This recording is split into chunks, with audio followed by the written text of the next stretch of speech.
And we should be live. I'm just gonna give it a minute until I can see that you guys are indeed in the chat. Welcome to Lyme, Regis. It's been very busy here today. It feels like summer, that's probably why everyone is down to the coast. Let me know in the chat that you can hear me properly. If any of you are completely... So if you're watching a replay, if you wanted to skip if you wanted to skip about terms of signal. Oh, perfect, I've got you in the chat now. Hi Sandrine, hi Cindy, welcome honey, welcome everyone. Apologies, I didn't have the chat for the first few minutes. Some buffering here. Is it any better now?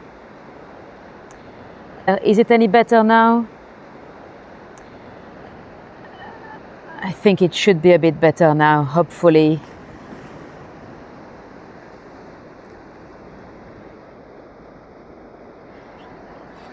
So apologies about the signal. It's I hope it's gonna get better. I don't know. I've been walking around the town all afternoon, really, trying to watch YouTube shorts to see how quick they load.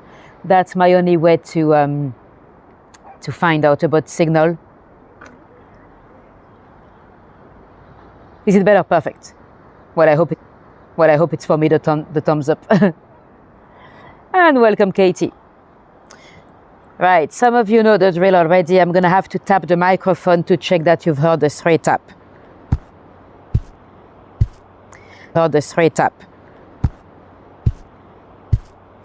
Let me know in the chat if you've heard a 3 tap. Because if you didn't, that could be my microphone having a bit of dust in the cable connections or whatever. Nice to see you all here. Let me know in the chat whether you've heard the tapping.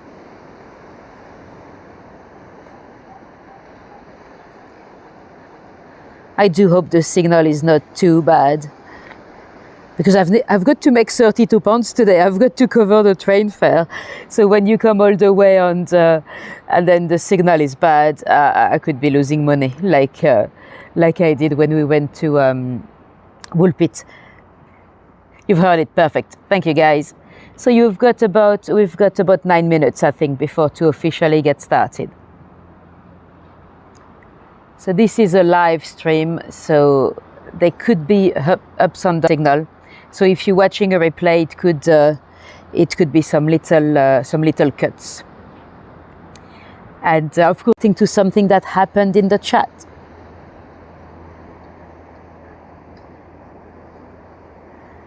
So let us know in the chat, where are you tuning from? Let us know in the chat if you've been here before as well, if you've ever come down to Lyme, Regis. So this is the Jurassic Coast.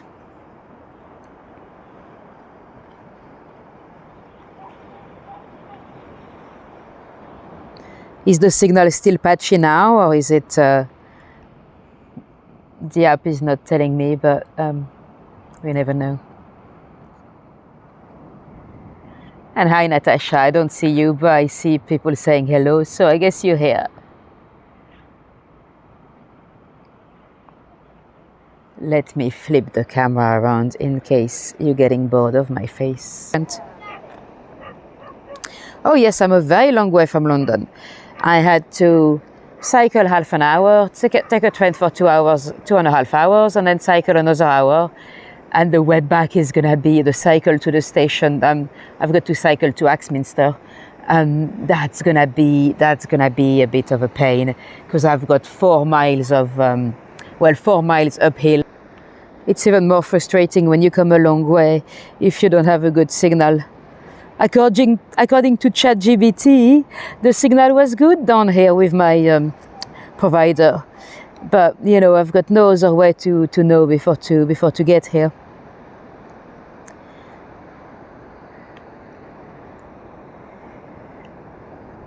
Right, let's see what time it is. We've got 6 minutes before to officially get started. 6 minutes. We're just waiting for everyone to connect. Let me show you the view again.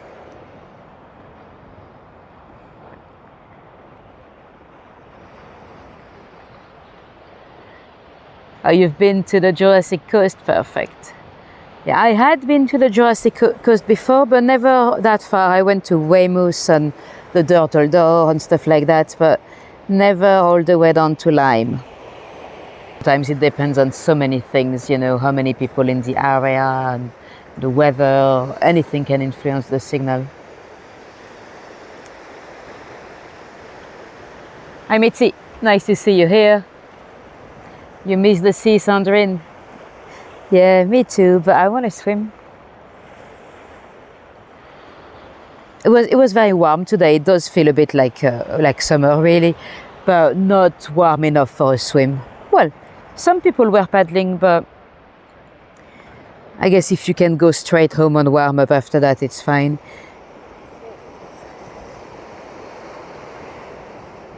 So we've got a few minutes before to go. We're waiting.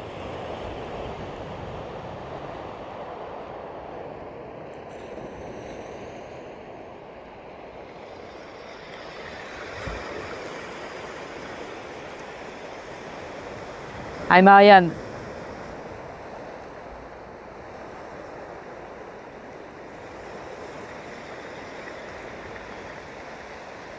A T-Rex dish. Well, if you see any, let me know. Actually, Mary Anning is known for finding those fossils, but she did not actually find any dinosaurs. All the creatures she found were actually marine creatures.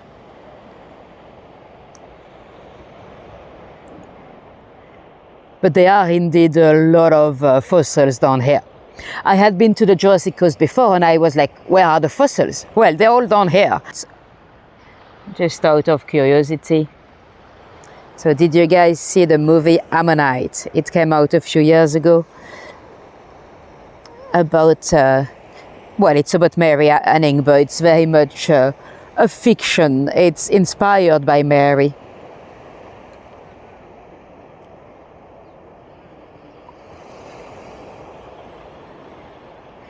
Let me know in the chat whether you've seen Ammonite or not.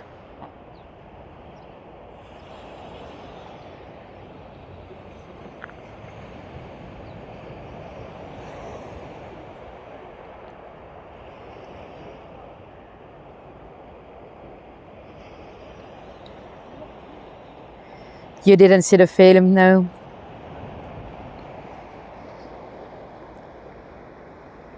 It's a bit of a slow movie.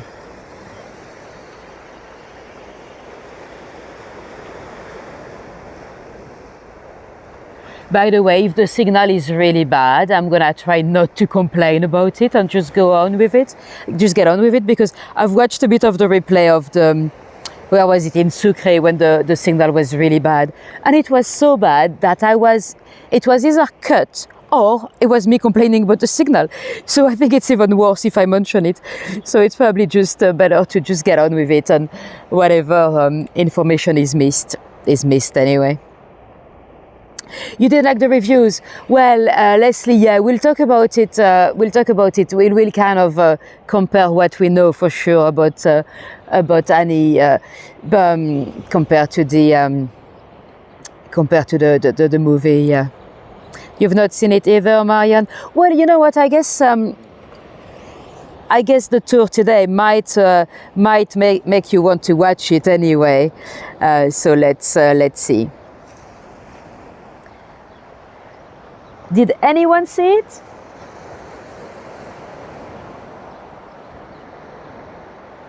Well, Sandy, I don't know. I hope so, but I've been walking for the last 3 hours in town, trying to catch where the better signal is. And the thing is, every 10 minutes it's different at the same spot. Yes, Fiona Shaw is in it as well. About Fiona Shaw, you know what? Sometimes I get into rabbit holes of searching for random information. Her wife is from Colombo. She was a victim of the tsunami, and she lost all her family, her parents, her husband, her 2 kids. it's mad. Imagine being on a holiday and all your family apart from you passes away. Crazy. So that's Fiona Shaw's wife. And welcome everyone that just joined. Hi Herbie. And who else? Hi Mike. And welcome everyone else. Nice to see you all here. So we still have a few minutes before to start.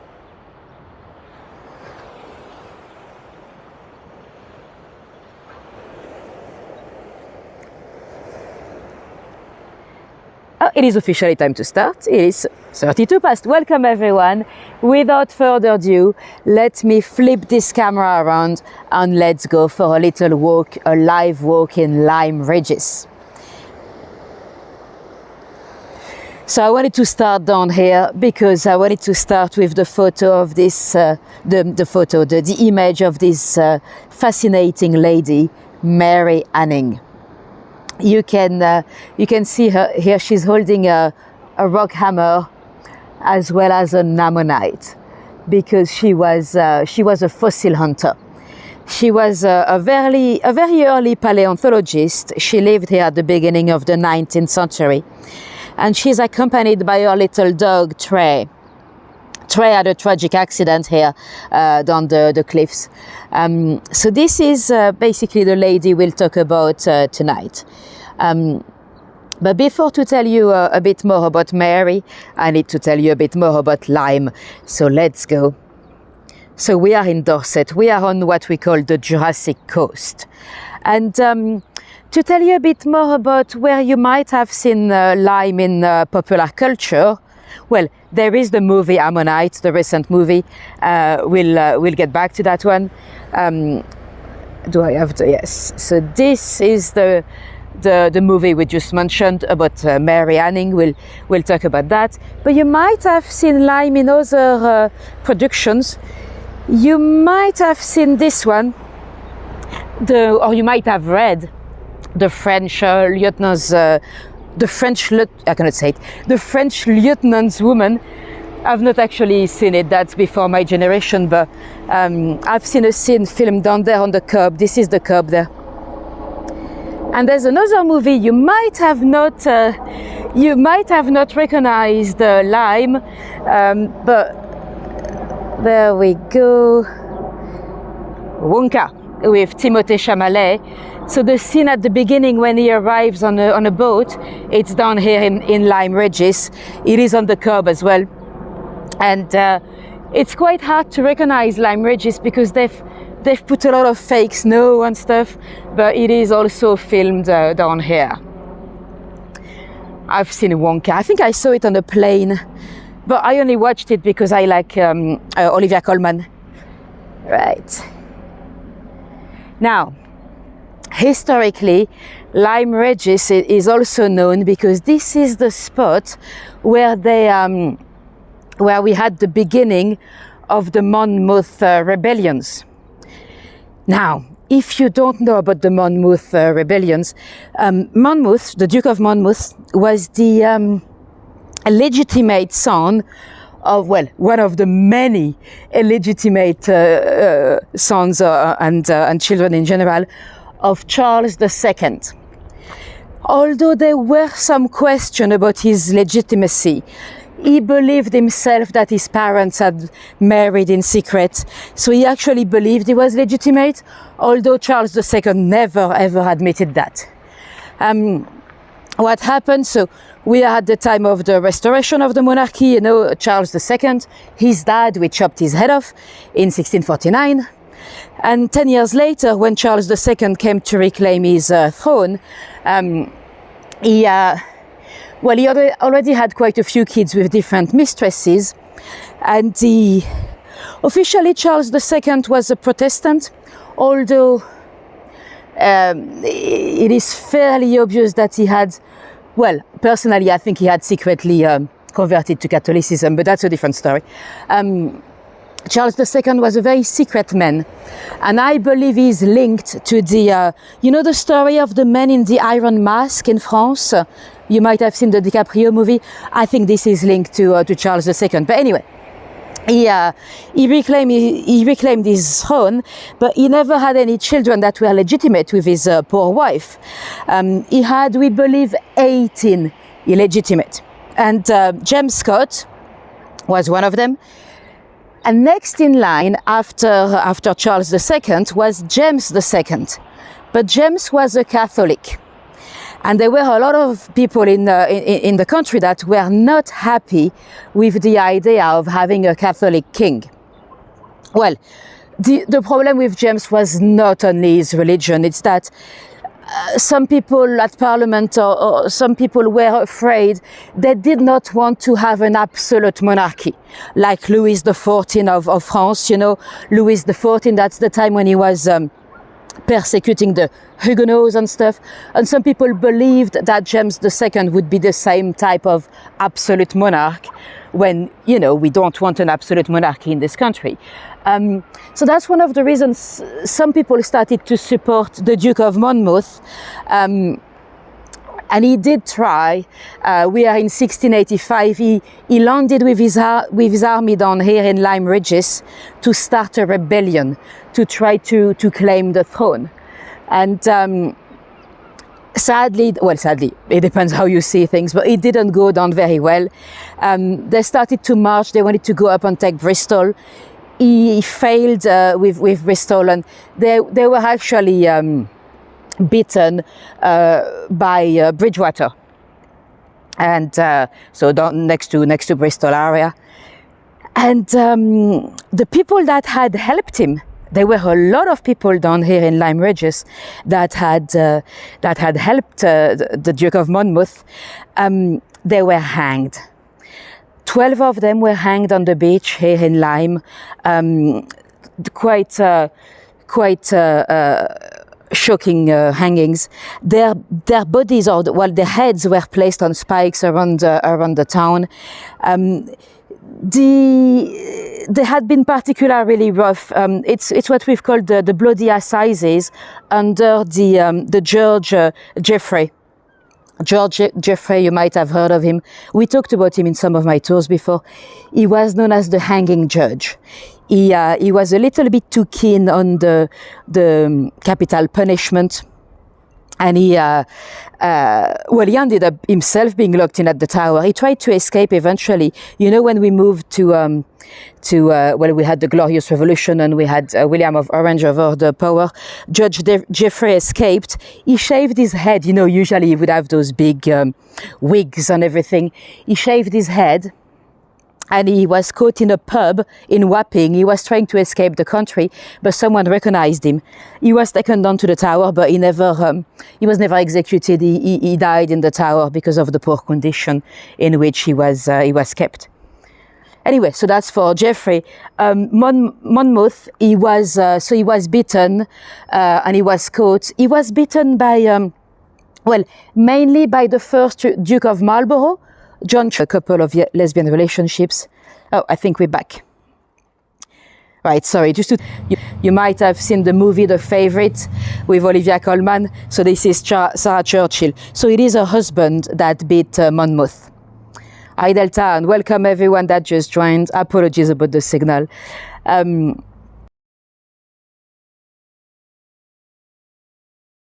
The tower. You know, because he was of royal blood, he was several times. He actually ended up cutting part of the Duke's head. It was one of the worst beheading of the Tower of London. Anyway, so that's to tell you about Monmouth, because where we'll finish the tour. Now, let's get back to Mary. Quite a few siblings, but all of them died in infancy. Out of 10 kids her mother Molly had, only Mary and her brother survived. And it's quite sweet because people bring her. I brought her some flowers. I think they suffered a bit from the heat in my bag, but let's give them to her anyway. I get.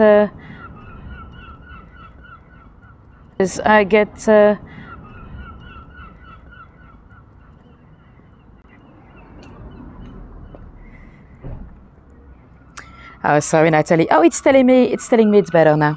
Hopefully it is. Right. So yeah, Mary was she was a child in a poor family. Her dad was a carpenter. He was fixing cabinets and furnitures and stuff.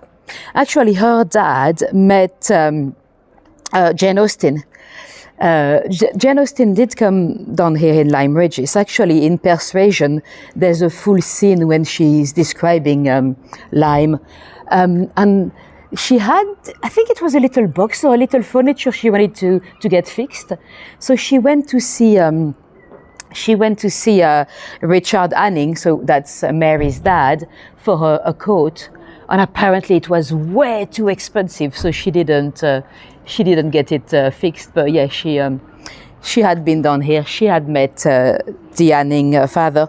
So Richard Anning is the one that started to go down and look for fossils on the cliffs. There were quite a few people around here that would look for those fossils. At the time, they didn't quite know what those fossils were. They had no concept of extinction yet. They could see that there were some animals, or there had been once some animals, but some people believe that those animals were still alive somewhere. They would have been hiding somewhere. There was no concept of extinction. Actually, the concept of extinction came at the same time by a French paleontologist called Cuvier. He was. There were a lot of the French ones at the time that were quite well known. So we are, to give you an idea, we are years and years before Darwin and the theory of evolution. I mean, before Darwin published it, because the theory of evolution is not new. As we mentioned when we were in Galapagos, Darwin's grandfather already mentioned it in a poem, and. In terms of the early paleontologists, you also had one that was Dr. Parkinson. Yes, it's the same one as Parkinson disease. Nowadays, is much more remembered for Parkinson disease, but he was actually an early paleontologist. Although I don't know whether they had the term yet, probably not. But anyway. So Mary's living here with her mum Molly, her dad, and the siblings. Mary is not even the first Mary Anning. The first child that Molly and Richard had together was called Mary. But one day she was in her bedroom with her brother Joseph, and they decided to put some more firewood in the fireplace, and her dress caught fire. The poor little Mary was completely burned. So that was the first tragedy. But after that, Molly lost quite a few other kids, and then she named another child Mary. So Mary Anning was not the first Mary Anning of the family, and the brother Joseph, the one we saw on the grave, he did live a long time. All the other kids sadly died. At the time, it was not that unusual. You know, a lot of kids would die in infancy.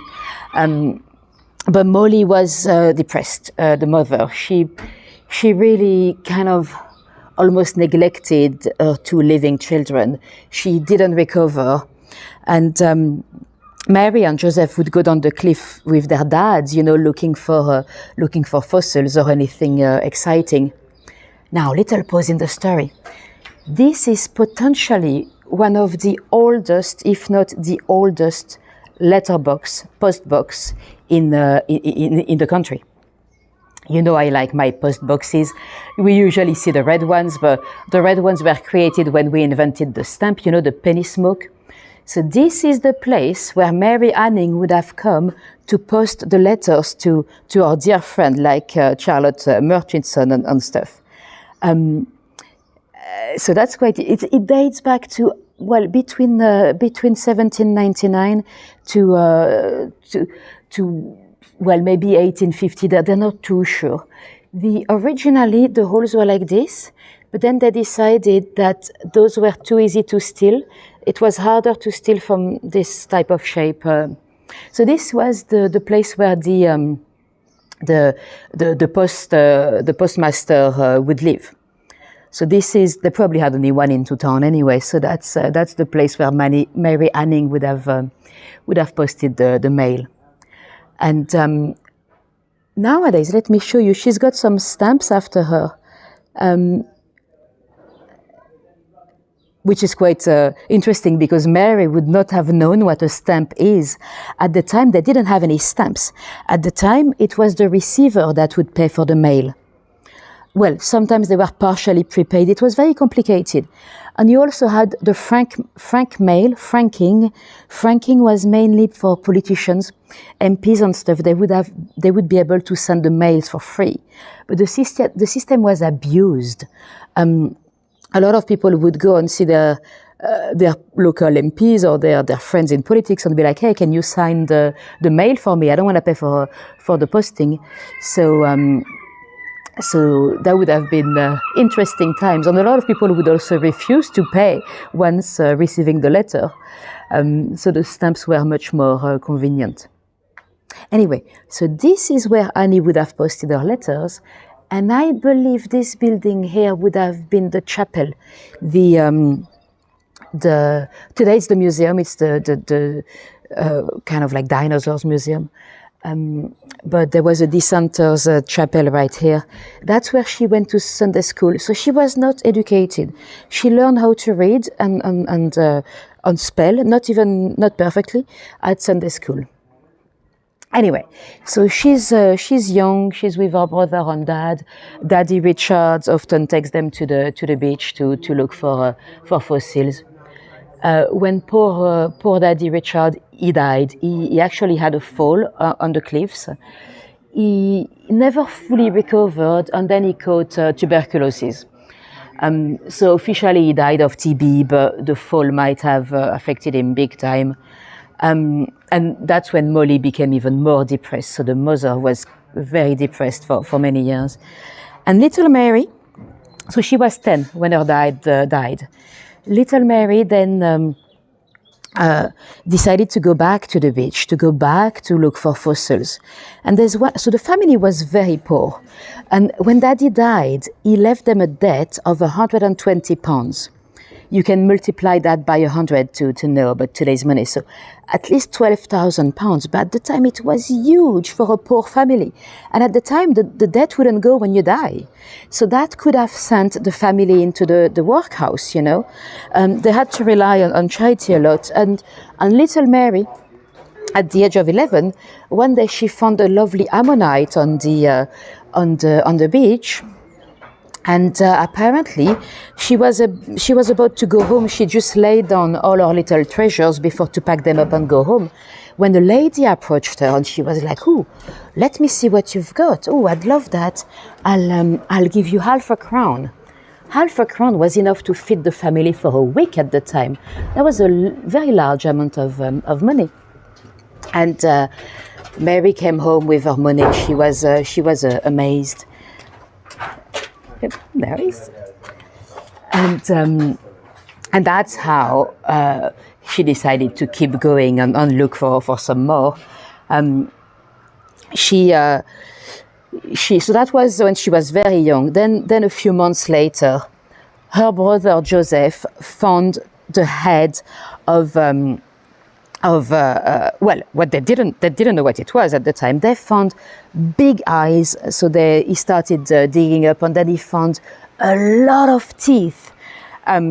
Little did they know it was the head of a Nichosaurus. That was just the head, but Mary was determined to find the rest of the body, and eventually, nearly a year later, she did. She found the first complete Ichthyosaurus fossil skeleton. Now, while the signal is quite nice around here, let me show you some of our collection is now at the Natural History Museum. So I've been to the Natural History Museum to. Thank you, Leslie, for spelling it down. If there's any paleontologist watching today, they're probably cringing at my pronunciation. Anyway, let me show you the Natural History Museum. There we are. So I went down there the other day to film. This is the new bio garden outside. This is very new. A few years ago, we used to have a winter ice rink there. I used to work as a photographer on the ice rink. So now they've got this, I think they're all, you can see. So yeah, you can see those gargoyles, they are animals. And we are now inside. So where you have the collection with the marine fossils, you'll see quite a few examples. You've got the Mary Henning rooms upstairs, so that's the members' room. And as we go down towards so this is named after her. So now she's got quite a lot named after her. And this is an example. I think this one is a replica. I think the original is in Dublin or something. But now you can see a portrait of Mary Henning. Now everyone kind of labels it and they know who found it. But back in her days, a lot of richer men would have just bought it from her, and her name was not really anywhere. You know, she was just the poor girl that was finding them. Now you'll see. You see History Museum. Some of our finds are all across the country, and even abroad. You've got some in the US, you've got some in Europe. She was very capable. And it was a very dangerous thing to do, you know, to go climbing on those cliffs. And because the cliffs, they're very much, I mean, with the erosion, they can fall. You know, you can have a big patch of ground falling on your head, you know. That's exactly what happened to our poor dog, Trey. She used to go with her little doggy. His name was Trey, the one we saw on the statue.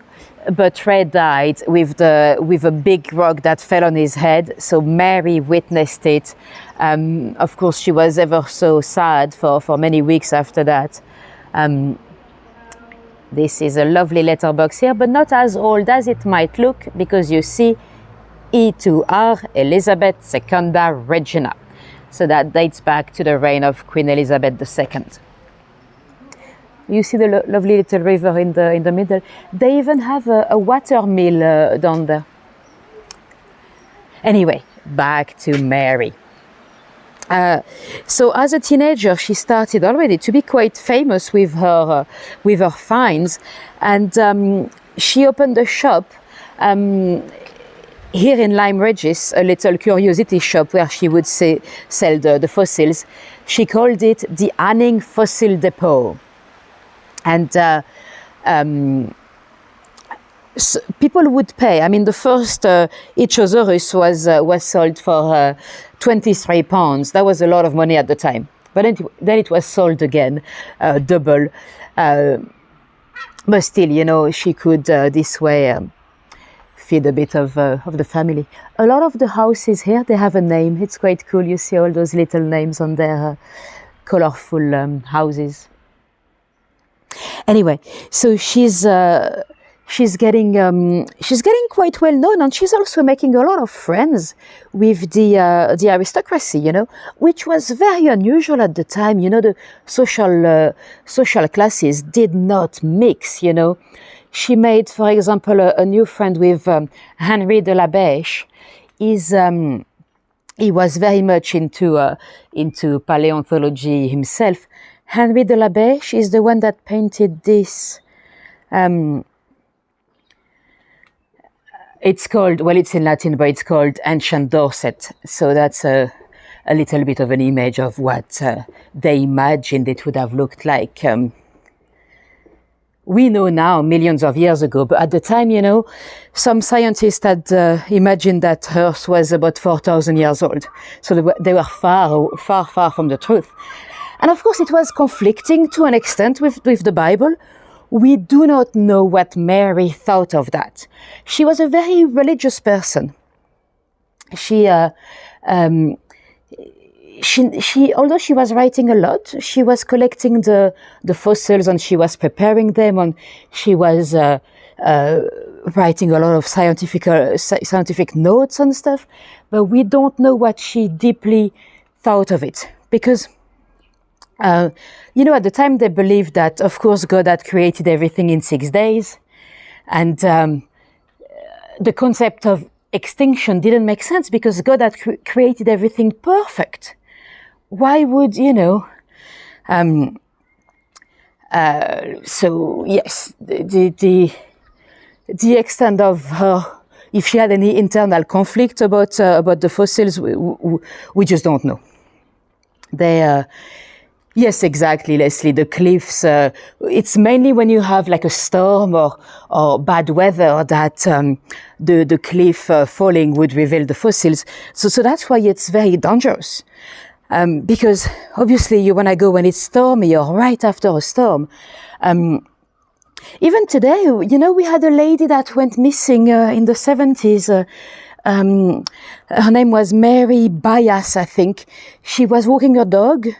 The dog came back very muddy. Mary never came back. They didn't find any evidence of foul play.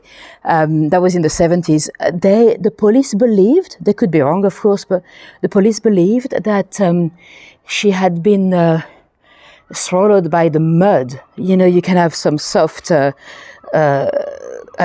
and yeah. She could have been taken away by a wave as well, you know.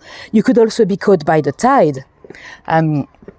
Actually, you know what? If the signal is good here, I'll show you the video. So there's a place called the Ammonite Pavement. I cannot take you down there now because the tide is high, but I was down there a few hours ago. Let me show you how amazing it is. There we go. So that was filmed today, 2 hours ago. So you have literally an Ammonite pavement. So it's literally what the name says. You've got ammonites all under your feet. It's I'd never seen that before. Of course, they are stuck in the in the rock. But that's quite. It's getting slowly destroyed by erosion. But that's that's what happens. It's nature doing its following its course really. Well, you can see they are everywhere. Yeah, that's quite amazing. But when you go down to the Ammonite pavement, you can see that if you waited there for too long, you could be trapped with the tide really. This is not me that found it, it's a guy that was there. But he said it was too soft and it would disappear. And you can see all the different strats, all those different years of sediment. Oh, thank you, Leslie. Yes, remember to tip on like. I do hope I can make enough to pay for the train. Well, even if I don't, I'm glad I've come, Right, let me remove the video. So yeah, Mary stayed living here with her mother. I cannot really show you the first spot where she lived. It's now the museum, but the signal is really bad there. I don't know why. So it doesn't matter. The cottage is long gone anyway. But I'll show you the second place where she lived. Where she first lived was too close to the seaside, and it used to get flooded. So they moved a bit uphill, and they opened another shop. So yeah, she lived with her mother. The brother eventually got married. He stayed here in Lyme, Regis, but he got married. Mary never did. Did she not have the opportunity? Did she not want to get married? Because, at the time when the lady got married, you'd lose all your property, you'd lose all your freedom as well. Because if your husband... Personally, I think it might just be because of that. Because once you marry, if your husband wants to move to Birmingham, you have to go to Birmingham, So she probably just wanted to stay here.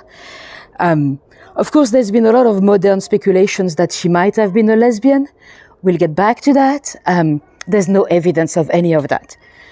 But, it's not because there's no evidence that it did not happen. Especially at the time. Now she remained here. She was very famous in the in that industry. But at the time, ladies couldn't be members. Ladies couldn't even go to university anyway. They couldn't be members of the Royal Geological Society. They couldn't do any of that. So a lot of her finds were accredited to many more respectable men. But some of those men were her friends, which is very unusual to be breaking the class barrier like that. She had, the seagulls are shouting. Is this one there? Well, and many more. Let's go and say hello. Hello. So yeah, she made many friends that were upper class. Some of them were ladies. Here in Lyme, they were the Philpott sisters. That's the character that's played by Fiona Shaw in the movie Ammonite. They were also quite keen on going to search, at the time searching for fossils on the seashores. That wasn't really a lady thing, because it was rough, it was cold, your fingers would be full of mud. Oh, by the way, I just said she was searching for shells on the seashore. It is allegedly inspired by Mary Anning. She sells seashells by the seashore. The seashells she sells are seashells, I'm sure. No, I put one more seashells. Anyway, that little tongue twister, it is allegedly inspired by Mary, although some historians disagree. Now, she had a little shop here. The second shop would have been somewhere here when she moved because of the flooding down there. So probably where the blue shop is today. And when the weather was very bad, she'd be here at the shop selling the fossils. And she was a very good business lady. For example, she would do stuff like, they had found those type of like squids, but ancient squids with ink inside. So there was some fossilized ink. With the Philpott sisters, they actually got it wet again, and they used it to draw. So then they were drawing each other with the fossilized ink, and that would sell very well, of course. She was often described as manly. Was it physical, or was it just because she was a good trader? She'd be quite rough in business. We don't know. And the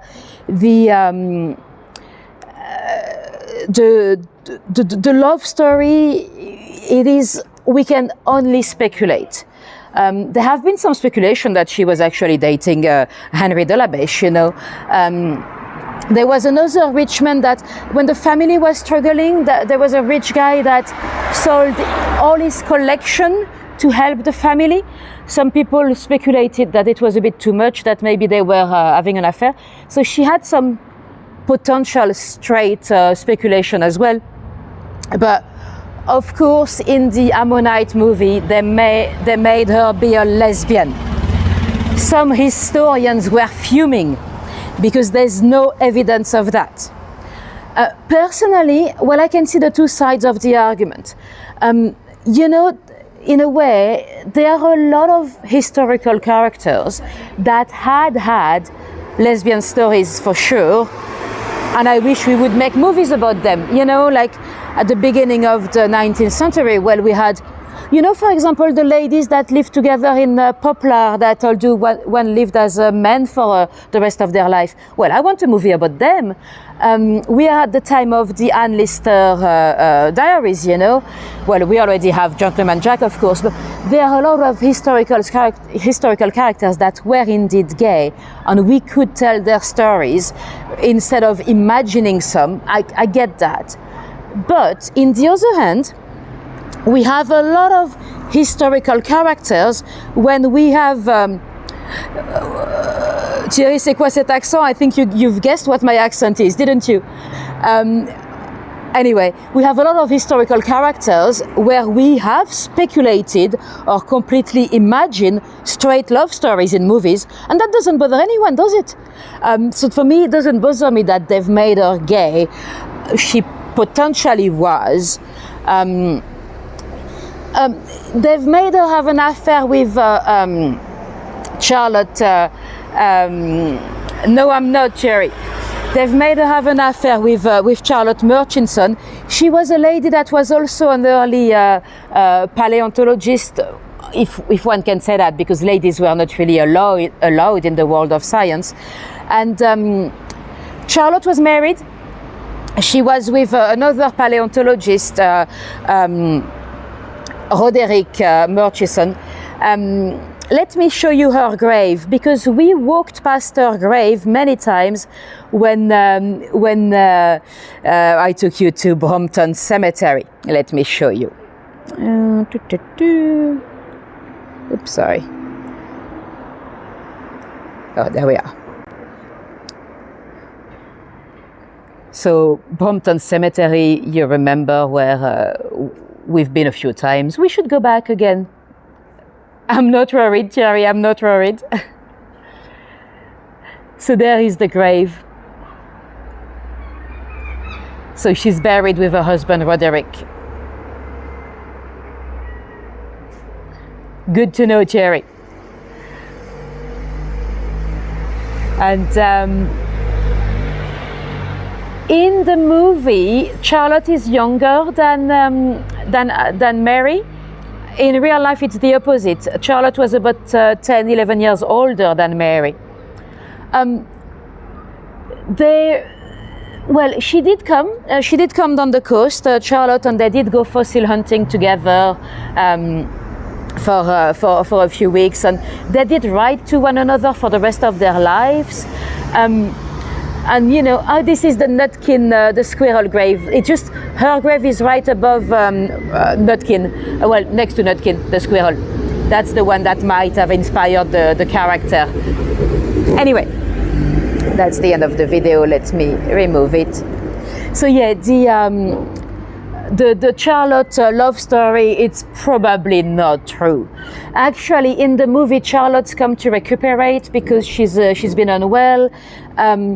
That's potentially inspired by another lady, a girl actually, that was a teenager, Frances, that came to recuperate here. Because, you know, at the time they believed that seawater was good for your health and that would cure you from everything. And actually, that little Frances, when they would have been both of them teenagers at the time, she might have had an affair with Mary. Anyway, imagine this little shop. This is not the one, but that's how I imagine it, her little shop with the little fossils in the window and all that. Now, let's go back to the beach. So yeah, whether she had an affair with anyone, we don't know. Charlotte, let me show you Charlotte. I've got Charlotte's portrait here. This is the real Charlotte Murchison. In terms of evidence of Mary being gay, there's literally nothing. Let me show you another letterbox. This one is much older than the one we saw earlier, because this one is GR, so that would be for George IV, because at the time of George III, they didn't have the letterboxes yet. So George V, sorry. George V. So that's why he doesn't need to put the number, because at the time of George IV, there was no letterbox yet. Well, there were some, like the one we saw earlier, but not any cast iron boxes. Now, to get back to our love story, the only little crispy detail about Charlotte Murchison, there is one letter that you could be like, but if you ask me, it sounds more like a threesome than anything else. There's one letter when she's writing to Charlotte, and she says, "Oh, you've not sent me a copy of the speech from Mr. Murchison," so Charlotte's husband. "I heard that he was brilliant and that he looked like a god." I believe that certainly because he certainly, how did she phrase it? He certainly was the most, it was the most handsomeness piece of flesh and blood I've ever seen. What? She's talking about Charlotte's husband there. So you'd think, did they have a threesome? But there's no evidence of her having any type of love story with Charlotte. There were some accounts. Look at the lamppost. You see little ammonites in the lamppost. Yeah, there were some accounts stating that a lot of the ladies, the local ladies, were impressed by Mary, or it's not impressed. What was the term? Well, it meant interested, but in what way? You know, there's nothing. There's just nothing there, apart from the fact that she was indeed single, did have some close friendship with several ladies. What happens really with the dramatic license of oh, you're popping in from work, careful. So yeah, so that's for the love stories. We've got no evidence of anything really in her love story. Now, towards the end of her life, she did manage to have some of her scientific friends did help her to get an allowance. So she ended up with £25 a year for the rest of her life. So as she was going a bit, when she was going down to go fossil hunting, she'd have a hat, like a top hat. So she'd have a bonnet like a lady, but she had a top hat on top of that, and she had varnished the top hat. That was to make it look as, or to make it protect her. Well, we've seen it on the stamp. This is the famous portrait of Mary and her dog. The painter never met Mary though. So that's completely fictional. That's what the painter imagined her to look like, but he'd never met her. She never posed for a portrait or anything of the sort, really. Now, let me see. Sorry. And anyway, we're not going to go too far down. So this is the cub down there, but there's a lot of work. Oh, actually, I think the trucks are gone. There was a lot of work earlier, like big trucks moving sand. I don't know if they were removing sand or adding some sand, or maybe looking for a body. I don't know. But yeah, I think the trucks are gone, but the barriers are still there.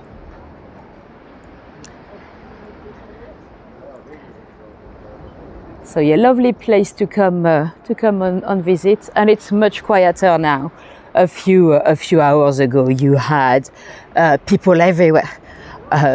Thousands of people eating an ice cream here on the seashores. And now it's much quieter, which is probably much better in terms of signal. Let me show you the view. You can keep going. If you kept going straight down, that's where you've got the ammonite pavement, the one I showed you on the picture. And let me turn around so you can see the Jurassic Coast with the sun and the dramatic cliffs on the other side. Where she found the first each other was down there. And you can see how it could be dangerous, because if you spot something a bit up the cliff, but something that looked like it might be a fossil, you'd have to climb up a bit, and then you'd get your rock hammer to kind of break it. But then you could just break everything and fall with it. So that was a dangerous one. So the Echosaur was the first one, but then she also, many years later, like 10 years later, she also found the full plesiosaur, and she found the first Cetrosaur, I think it's called, the first full one. So she really made great advancement in science, you know. We still don't know what she saw out of it in terms of did it contradict her religion. Probably not, because she has a little, at the church, you know, where she's buried, she's got a little stained glass after her. Well, it's not after her discoveries, it's after her charity, because apparently she was quite a charitable local lady as well. You know, at the time in the 19th century, it kind of felt like a lot of the scientists were going away from God and going away from the Bible. Now it seems to be like the other way around. There are a lot of discoveries that somehow, I mean, now there are some scientists that believe that everything is too perfect, that everything is too mathematically perfect, that they have to have been some form of a creator or some form of a higher power, you know. And of course now you've got the people studying the NDEs and all that, so now it seems like science is no longer completely opposed to religion. But at the time of Mary, it would have been quite shocking to discover those creatures that would have lived thousands of years ago and that would have never been seen anywhere. And we don't even know if she was conflicted herself, if she believed that they were hiding somewhere. She probably would have discussed it with Henry de la Beche or with any of her posh scientific friends. But we don't know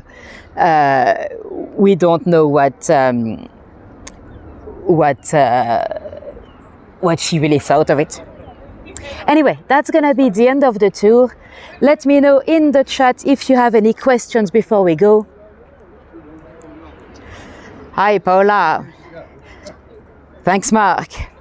And, yes, scientist Mike. Let me show you my face again.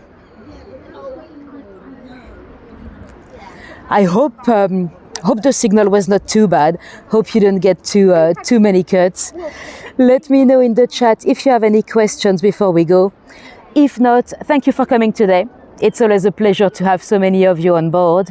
If you want to see a bit more of me, next week, not this weekend, the weekend after that, we're going down to Skegness. Some of you might know I go down there quite a few times a year for some jobs. So I'll take you down to Skegness on Monday, not Monday, but the next Monday. Thanks, everyone. If any of you were completely new to me, make sure you subscribe. This way you won't miss the next one. And because those lives, you know, you can watch the replay, but it's just nicer to watch them live, so you can ask any question or chat with all of you and with myself in the chat. Thanks, Tish. Thanks, Mike. Thanks, Laurie. If any of you dropped me a little tip on PayPal or buy me a coffee, that's very, very much appreciated. And of course, you can use YouTube as well if you prefer. Cool. Thank you, guys. I'm gonna jump on my bicycle because I've got a long ride. I've got to go all the way up to Axminster and I've got 4 miles. It's according to Google, it's a 40 minutes ride. No, there's no way it's gonna be 40 minutes. I mean, I cycled it down on the way and there's no way I could do that on that short time scale. No, Cindy, I don't do any comedy at the moment. One day I might get back to it, but not right now. I wouldn't have time anyway. It takes a lot of time to prepare those books. It takes those books because I have to read a lot of books. I don't write any books. It takes a lot of time to prepare those live streams. You need to prepare the route. You need to do lots of research, and you need to read a lot of books. and I'm quite slow reading because I'm dyslexic anyway, so I probably wouldn't have time to write any comedy on top of that.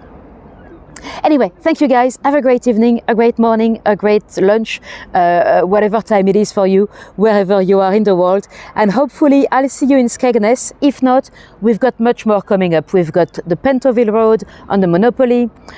After that, West Norwood Cemetery.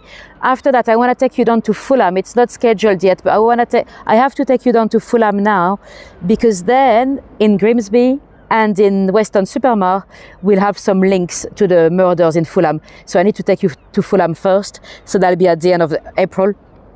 And then in May, we've got Grimsby, we've got Lincoln, we've got Weston-super-Mare, we've got Bristol, and potentially Boston. So we've got quite a lot scheduled. Make sure you go check in the live section.